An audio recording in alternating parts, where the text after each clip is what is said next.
শুভেচ্ছা। বাঙালিয়ানার প্রদেশের সংবাদে স্বাগত।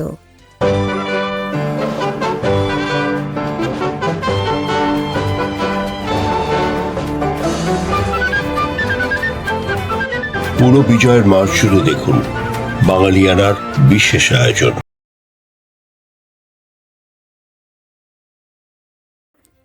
শুরুতেই শুনে নিচ্ছি সংবাদ শিরোনাম।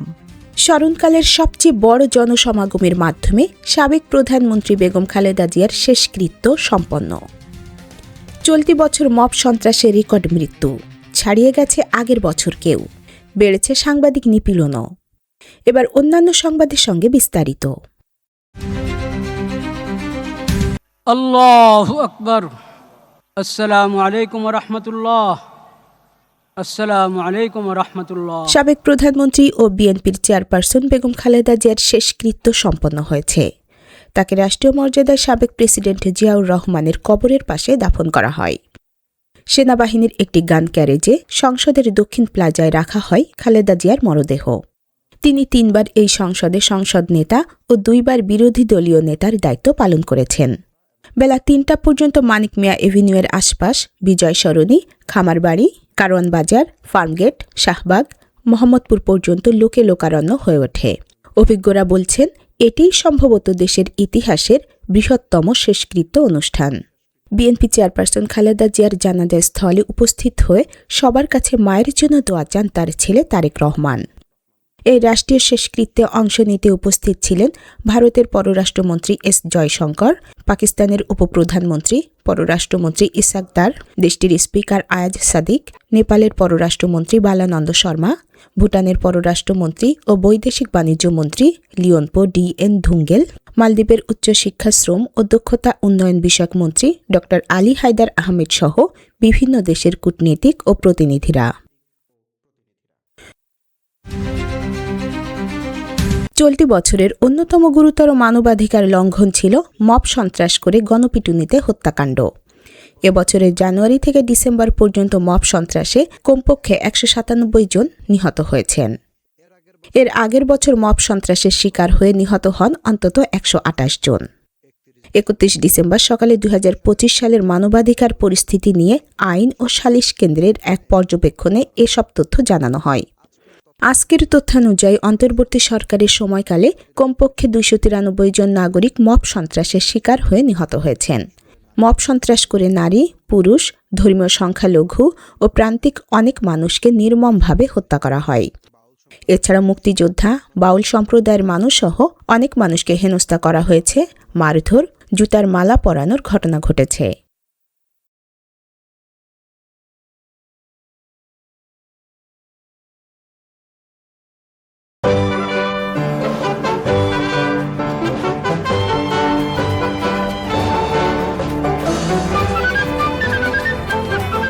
পুরো বিজয়ের মাস জুড়ে দেখুন বাঙালিয়ানার বিশেষ আয়োজন। 1971 সালের ডিসেম্বর। ধীরে ধীরে বৃদ্ধি পাচ্ছিল বাংলার মুক্তাঞ্চলের মানচিত্র। অবস্থা বেগতিক দেখে পাকিস্তানি হানাদার বাহিনীও বাড়াচ্ছিল হিংস্র নৃশংসতার থাবা। রক্তাক্ত সেই সময়েই অস্ফুটে বেজে চলছিল বিজয়ের গান। সারা বিশ্বের ইথারে ইথারে উচ্চারিত হচ্ছিল বজ্র নির্ঘোষে একটি নাম, যে নাম মাথা নত করতে জানে না।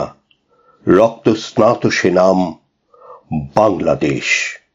বাংলার পূর্ণ বিজয়ের ক্ষণগণনায় আজ 31শে ডিসেম্বর হাইকোর্টের একজন বিচারপতি কিংবা অবসরপ্রাপ্ত বিচারপতি অথবা বিচারপতি হওয়ার যোগ্য কোনো গণ্যমান্য ব্যক্তির নেতৃত্বে একটি কমিশন পাকিস্তানি সেনাবাহিনী ও তাদের দোসরকৃত গণহত্যার পরিমাণ ও ব্যাপকতা সম্পর্কে তদন্ত করবে। এদিন মন্ত্রিসভায় এক বৈঠকে অস্থায়ী রাষ্ট্রপ্রধান সৈয়দ নজরুল ইসলামের সভাপতিত্বে এই সিদ্ধান্ত গৃহীত হয়। ভারতের একজন সরকারি মুখপাত্র কলকাতায় সাংবাদিকদের বলেন, বাংলাদেশে মোতায়েনকৃত ভারতীয় সীমান্তরক্ষী বাহিনীর সমস্ত ব্যাটালিয়নকে আগামী 2-1 দিনের মধ্যে ভারতে ফিরিয়ে নেওয়া হবে। তিনি বলেন, 14 দিন ব্যাপী পাক ভারত যুদ্ধে সীমান্তরক্ষী বাহিনীর প্রায় 100 সদস্য নিহত এবং 500 সদস্য আহত হয়েছে। নয়াদিল্লিতে এক সাংবাদিক সম্মেলনে প্রশ্নের জবাবে ভারতের প্রধানমন্ত্রী ইন্দিরা গান্ধী বলেন, বাংলাদেশে গণহত্যার জন্য দায়ী পাকিস্তানি সৈন্যদের বিচারের উদ্দেশ্যে যুদ্ধাপরাধ ট্রাইব্যুনাল গঠন করা হবে কিনা সে ব্যাপারে বাংলাদেশ সরকারই সিদ্ধান্ত নেবে। জনাকীর্ণ সেই সাংবাদিক সম্মেলনে বক্তৃতাকালে ইন্দিরা গান্ধী বলেন, ভারত পাকিস্তানের সাথে যুদ্ধ চায় না, চায় শান্তিতে বসবাস করতে। তিনি ভারতের প্রতি বন্ধুত্বের হাত প্রসারিত করতে পাকিস্তান সরকারের প্রতি আহ্বান জানান। ভারত মার্কিন সম্পর্কের বিষয়ে এক প্রশ্নের জবাবে ইন্দিরা গান্ধী বলেন, পাক ভারত সংঘর্ষে মার্কিন যুক্তরাষ্ট্রের পক্ষপাতমূলক দৃষ্টিভঙ্গির জন্যই সাম্প্রতিককালে ভারতের সাথে মার্কিন যুক্তরাষ্ট্রের সম্পর্কের অবনতি ঘটেছে। এবছর ৩৮১ জন সাংবাদিক নির্যাতন ও হয়রানির শিকার হয়েছেন। এ সময় দুর্বৃত্তদের মাধ্যমে হত্যার শিকার হয়েছেন ৩ জন সাংবাদিক এবং দেশের বিভিন্ন জায়গা থেকে রহস্যজনকভাবে ৪ জনের মরদেহ উদ্ধারের ঘটনা ঘটে। ৩১ ডিসেম্বর আইন ও সালিশ কেন্দ্রের বাৎসরিক প্রতিবেদন প্রকাশ করা হয়েছে। সেখানে এমন তথ্য উঠে এসেছে। এর মধ্যে আইন শৃঙ্খলা বাহিনীর দ্বারা নির্যাতন, হয়রানি বা হুমকির শিকার হন অন্তত ২৩ জন। প্রাণনাশের হুমকি পান ২০ সাংবাদিক। প্রকাশিত সংবাদ বা মতামতকে কেন্দ্র করে মামলার সম্মুখীন হন কমপক্ষে ১২৩ জন। পেশাগত দায়িত্ব পালনের সময় সরাসরি হামলার শিকার হন ১১৮ সাংবাদিক। এ সময়কালে দুর্বৃত্তদের দ্বারা হত্যার শিকার হন ৩ জন এবং দেশের বিভিন্ন জায়গা থেকে রহস্যজনকভাবে ৪ জন সাংবাদিকের লাশ উদ্ধারের ঘটনা ঘটে।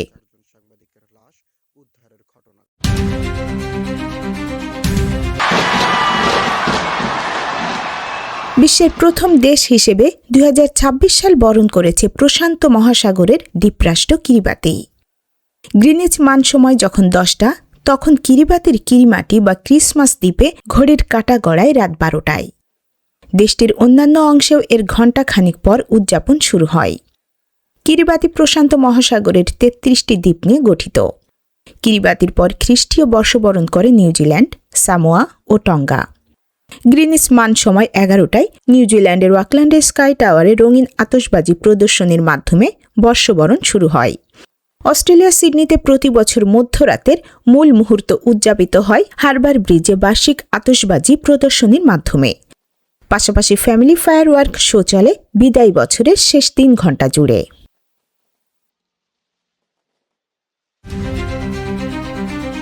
বিশ্বজুড়ে সংঘাত আরও বেড়েছে ২০২৫ সালে। দ্বিতীয় বিশ্বযুদ্ধের পর এবছরই বিভিন্ন অঞ্চলে রেকর্ড সংখ্যক সংঘাতের সাক্ষী হয়েছে বিশ্ব। তাতে বেড়েছে অস্থিরতা। গাজা, ইউক্রেন ও সুদান ছিল এবছর বড় সংঘাতের কেন্দ্র। পাশাপাশি গণতান্ত্রিক প্রজাতন্ত্র কঙ্গো, মিয়ানমার এবং কাশ্মীর নিয়ে ভারত পাকিস্তান সীমান্তেও উত্তেজনা ও উত্তাপ ছড়িয়েছে। চতুর্থ বছরে প্রবেশ করেছে রাশিয়া ইউক্রেন যুদ্ধ। ইসরায়েল ইরানের সংঘাতে নতুন মাত্রা যোগ করে যুক্তরাষ্ট্র এবছর ইরানের পারমাণবিক স্থাপনায় আঘাত হেনেছে। ভেনেজুয়েলার নৌযানগুলোতে যুক্তরাষ্ট্র হামলা চালিয়ে যাচ্ছে। মে মাসে ভারত পাকিস্তান, জুনে ইরান ইসরায়েল এবং জুলাইয়ে কম্বোডিয়া থাইল্যান্ডের মধ্যে সংঘাত তীব্র হয়। মাঝখানে যুদ্ধবিরতির পর বছরের শেষ দিকে ডিসেম্বরে আবার ২ দেশের কম্বোডিয়া ও থাইল্যান্ডের মধ্যে রক্তক্ষয়ী সংঘর্ষ শুরু হয়।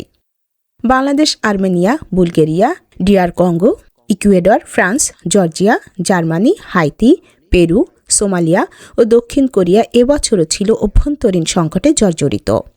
জেনজির নেতৃত্বে এবছরও প্রতিবাদের ঢেউও দেখেছে বিশ্ব। বিক্ষোভের মুখে নেপালের প্রধানমন্ত্রী কেপি শর্মা ওলি ক্ষমতা ছাড়তে বাধ্য হয়েছেন। জেনজি নেতৃত্বাধীন বিক্ষোভ দেখেছে আলজেরিয়া, বুলগেরিয়া সহ আরও কয়েকটি দেশও। নেপাল ছাড়াও মাদাগাস্কারের সরকারের পতন ঘটেছে। আফ্রিকার বেশ কয়েকটি দেশে সামরিক অভ্যুত্থান হয়েছে। ২১ জানুয়ারি দ্বিতীয় মেয়াদে হোয়াইট হাউসে ফেরার পর প্রেসিডেন্ট ডোনাল্ড ট্রাম্প নজরবিহীন বাণিজ্য যুদ্ধ শুরু করেন। তাতে গত ১০০ বছরের মধ্যে বিশ্ব বাণিজ্যে সবচেয়ে বড় পরিবর্তনের সূচনা হয়। বিশ্বের প্রায় প্রতিটি দেশ যুক্তরাষ্ট্রে তাদের রপ্তানি পণ্যের ওপর শুল্কের চাপে পড়েছে। অনেক ক্ষেত্রেই এই হার ৫০% পর্যন্ত বেড়ে গেছে। মাত্র ১০ মাসে ৮ যুদ্ধের অবসান ঘটিয়েছেন বলে দাবি করেন তিনি।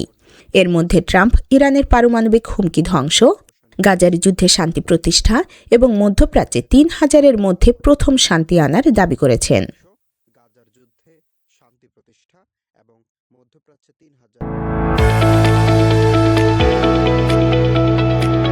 এবার শুনে নিচ্ছি বাঙালিয়ানা বাণিজ্য সংবাদ। 1992 সালে বহুজাতিক bank of credit and commerce ইন্টারন্যাশনালের বাংলাদেশ কার্যক্রম বন্ধ হয়ে যায়। পরে কার্যক্রম পুনর্গঠনের মাধ্যমে সরকারের উদ্যোগে ইস্টার্ন ব্যাংক গঠিত হয়। নবগঠিত ব্যাংকটির মূলধনের 60% দেয় সরকার। বাকি মূলধনের সব মূল্যের শেয়ার দেওয়া হয় বড় আমানতকারীদের। বর্তমানে ইস্টার্ন ব্যাংক দেশের শীর্ষ মডেল ব্যাংকগুলোর একটি। প্রায় 33 বছর পর একই আদলে সম্মিলিত ইসলামী ব্যাংক নামে নতুন আরেক ব্যাংক গঠনের স্কিম বা নীতিমালা চূড়ান্ত করেছে বাংলাদেশ ব্যাংক। সংকটে পড়া 5 ইসলামী ব্যাংকে একীভূত করে এই ব্যাংক গঠন করা হচ্ছে। পাশাপাশি নতুন ব্যাংকটির লোগো উন্মোচন করা হয়েছে। স্কিম অনুযায়ী নতুন ব্যাংকটির অনুমোদিত মূলধন নির্ধারণ করা হয়েছে 40,000 কোটি টাকা। এর পরিশোধিত মূলধন 35,000 কোটি টাকা। সরকার ইতিমধ্যে 20,000 কোটি টাকার মূলধন দিয়েছে, যা রেজুলেশন স্কিমে ক শ্রেণীর শেয়ার হিসেবে বিবেচিত হবে।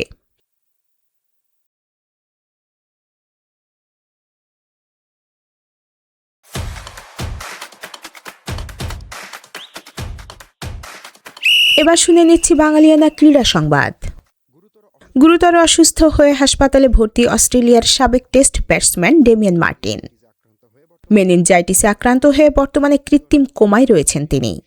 54 বছর বয়সী মার্টিন 1992 থেকে 2006 সালের মধ্যে অস্ট্রেলিয়ার হয়ে 67টি টেস্ট ও 208টি ওয়ানডে খেলেছেন।